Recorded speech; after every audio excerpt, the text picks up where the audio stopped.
किसी गांव में एक चमार रहता था।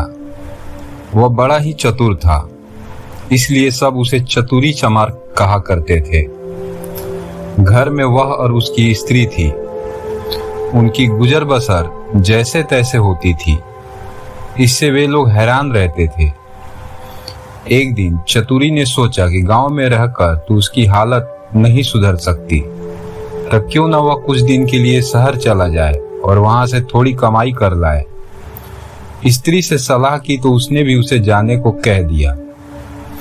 वह शहर पहुंच गया। मेहनती तो वो था ही, सूझबूझ भी उसमें खूब थी। कुछ ही दिनों में उसने 100 रुपये कमा लिए। इसके बाद वह गांव को रवाना हो गया। रास्ते में घना जंगल पड़ता था। जंगल में डाकू रहते थे। चतुरी ने मन ही मन कहा कि वह रुपए ले जाएगा तो डाकू छीन लेंगे। उसने उपाय खोजा, एक घोड़ी खरीदी और कुछ रुपए उसकी पूंछ में बांधकर चल दिया। देखते देखते डाकुओं ने उसे घेरा। एक डाकू बोला, बड़ी कमाई करके लाया है चतुरिया, ला निकाल रुपए। चतुरी ने कहा, रुपए मेरे पास कहाँ है? जो थे उससे यह घोड़ी खरीद लाया हूँ। इस घोड़ी की बड़ी करामात है, मुझे यह रोज 50 रुपए देती है। इतना कहकर उसने घोड़ी की पूंछ पर डंडा मारा। खन खन करके 50 रुपए निकल पड़े।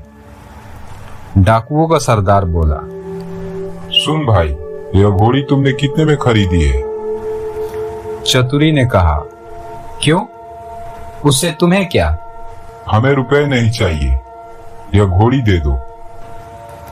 नहीं, चतुरी ने गंभीरता से कहा, मैं ऐसा नहीं कर सकता, मेरी रोजी की आमदनी बंद हो जाएगी। सरदार बोला, यह ले, घोड़ी के लिए 100 रुपए। चतुरी ने और आग्रह करना ठीक नहीं समझा। रुपए लेकर घोड़ी उन्हें दे दी और गांव की ओर चल पड़ा। घर आकर सारा किस्सा अपनी स्त्री को सुनाया। उसने कहा, हो न हो 2-4 दिन में डाकू यहाँ आए बिना नहीं रहेंगे, हमें तैयार रहना चाहिए। अगले दिन वह खरगोश के 2 बच्चे ले आया। एक उसने स्त्री को दिया। बोला, मैं रात को बाहर की कोठरी में बैठ जाया करूंगा। जैसे ही डाकू आए, इस खरगोश के बच्चे को यह कहकर छोड़ देना कि जा चतुरी को बुला ला, आगे मैं संभाल लूंगा। डाकुओं का सरदार घोड़ी को लेकर अपने घर गया और रात खड़ा करके पूंछ में डंडा मारा और बोला, ला रुपए। रुपए कहाँ से आते? उसने कस कस कर कई डंडे पहले तो पूंछ में मारे। सरदार समझ गया कि चतुरी ने बदमाशी की है, पर उसने अपने साथियों से कुछ नहीं कहा। चतुरी ने उन्हें मूर्ख बना दिया, लेकिन इस बात को अपने साथी से कहे तो कैसे? उसकी हंसाई जो होगी। फिर सारे डाकू मिलकर एक रात को चतुरी के घर पहुंच गए। सरदार ने पूछा, कहाँ है चतुरी का बच्चा? स्त्री बोली, वह खेत पर गए हैं, आप लोग बैठें, मैं अभी बुला देती हूँ। इतना कहकर उसने खरगोश के बच्चे को छोड़ दिया और बोली, जा रे, चतुरी को फौरन बुला ला। क्षण भर बाद ही डाकुओं ने देखा कि चतुरी खरगोश के बच्चे को हाथ में लिए चला आ रहा है।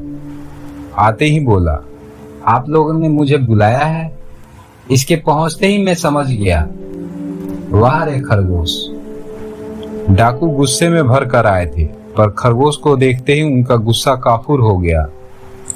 सरदार ने अचरज भरकर पूछा, यह तुम्हारे पास पहुंचा कैसे? चतुरी बोला, यही तो इसकी तारीफ है। मैं 7वें आसमान पर हूँ तो वहां से भी बुला ला सकता है। सरदार ने कहा, चतुरी, यह खरगोश हमें दे दे। हम लोग इधर उधर घूमते रहते हैं और हमारी घरवाली परेशान रहती है, वो इसे बेचकर हमें बुला लिया करेगी। दूसरा डाकू बोला, तूने हमारे साथ बड़ा धोखा किया है। रुपए ले आया और ऐसी घोड़ी दे आया कि जिससे एक पैसा भी नहीं दिया और मर गई। खैर, जो हुआ सो हुआ, अब यह खरगोश दे। चतुरी ने बहुत मना किया तो सरदार ने 100 रुपए निकाले। बोला, या ले, ला खरगोश को। चतुरी ने रुपए ले लिए और खरगोश को दे दिया। डाकू चले गए। चतुरी ने आगे के लिए फिर एक चाल सोची।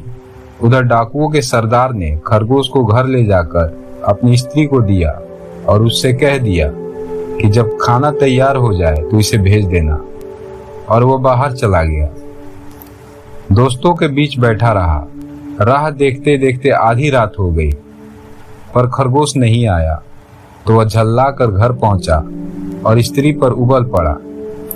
स्त्री ने कहा, तुम नाहक नाराज होते हो। मैंने तो घंटों पहले खरगोश को भेज दिया था। सरदार समझ गया कि वह चतुरी की शैतानी है। वे लोग तीसरे दिन रात को फिर चतुरी के घर पहुंच गए। उन्हें देखते ही चतुरी ने अपनी स्त्री से कहा, इनके रुपए लाकर दे दे। स्त्री बोली, मैं नहीं देती। नहीं देती? चतुरी गरजा और उसने कुल्हाड़ी उठाकर अपनी स्त्री पर वार किया। स्त्री लहूलुहान होकर धरती पर गिर पड़ी और आंखें मूंद गई। डाकू दंग रह गए। उन्होंने कहा, अरे चतुरी, तूने ये क्या कर डाला? चतुरी बोला, तुम लोग चिंता न करो, यह तो हम लोगों की रोज की बात है। मैं इसे अभी जिंदा किए देता हूँ। इतना कहकर वो अंदर गया और वहां से एक सारंगी उठा लाया। जैसे ही उसे बजाया कि स्त्री उठ खड़ी हुई। चतुरी ने उसे पहले ही सिखा रखा था और खून दिखाने के लिए वैसा रंग तैयार कर लिया था। नाटक को असली समझकर डाकुओं का सरदार चकित रह गया। उसने कहा, चतुरी भैया, यह सारंगी तू हमें दे दे। चतुरी ने बहुत आनाकानी की तो सरदार ने 100 रुपए निकालकर उसे दे दिए और सारंगी लेकर वे चले गए। घर पहुंचते ही सरदार ने स्त्री को फटकारा और स्त्री कुछ तेज हो गई तो उसने आव देखा न ताव कुल्हाड़ी लेकर गर्दन अलग कर दी। फिर सारंगी लेकर बैठ गया। बजाते बजाते सारंगी के तार टूट गए, लेकिन स्त्री ने आंखें नहीं खोली। सरदार अपनी मूर्खता पर सिर धुन कर रह गया, पर अपनी बेवकूफी की बात उसने किसी को नहीं बताई। भेद खुला तो डाकुओं का सारा पारा आसमान पर चढ़ गया। वे फौरन चतुरी के घर पहुंचे और उसे पकड़कर एक बोरी में बंद कर नदी में डुबोने ले गए। रात भर चलकर सवेरे वे एक मंदिर पर पहुंचे। थोड़ी दूर पर नदी थी। उन्होंने बोरी को मंदिर पर रख दिया और वे सब चले गए। उनके जाते ही चतुरी चिल्लाया, मुझे नहीं करनी, मुझे नहीं करनी। संयोग से उसी समय एक ग्वाला गाय भैंस लेकर आया। उसने आवाज सुनी तो बोरी के पास गया और बोला, क्या बात है? चतुरी ने कहा, क्या बताऊं? राजा के लोग मेरे पीछे पड़े हैं कि राजकुमारी से विवाह कर लूं, लेकिन मैं कैसे करूं? लड़की कानी है। वे लोग मुझे पकड़कर ब्याह करने ले जा रहे हैं। ग्वाला बोला, भैया, ब्याह नहीं होता है, मैं इसके लिए तैयार हूँ। इतना कहकर ग्वाले ने झटपट बोरी को खोलकर चतुरी को बाहर निकाल दिया और स्वयं बंद हो गया। चतुरी उसकी गाय भैंस लेकर 9-2-11 हो गया। थोड़ी देर में डाकू आए और बोरी ले जाकर उन्होंने नदी में पटक दी।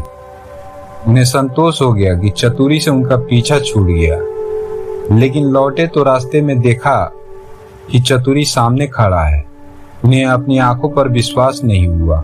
चतुरी से पूछा, क्यों बे, तू यहाँ कैसे? वह बोला, आप लोगों ने मुझे नदी में उथले पानी में डाला, इसलिए गाय भैंस ही मेरे हाथ पड़ी। अगर गहरे पानी में डाला होता तो हीरे जवाहरात मिलते। हीरे जवाहरात का नाम सुनकर सरदार के मुंह में पानी भर आया। बोला, भैया चतुरी, तू हमें ले चल और हीरे जवाहरात दिलवा दे। चतुरी तो यह चाहता ही था। वह उन्हें लेकर नदी पर गया। बोला, देखो, जितनी देर पानी में रहोगे उतना ही लाभ होगा। तुम सब एक एक भारी पत्थर गले में बांध लो। लोभी क्या नहीं कर सकता। उन्होंने अपने गले में पत्थर बांध लिए और एक कतार में खड़े हो गए। चतुरी ने एक एक कर सबको धक्का दे दिया। सारे डाकुओं से हमेशा के लिए छुटकारा पाकर चतुरी चमार गाय भैंस लेकर खुशी खुशी घर लौट आया और अपनी स्त्री के साथ आनंद से रहने लगा।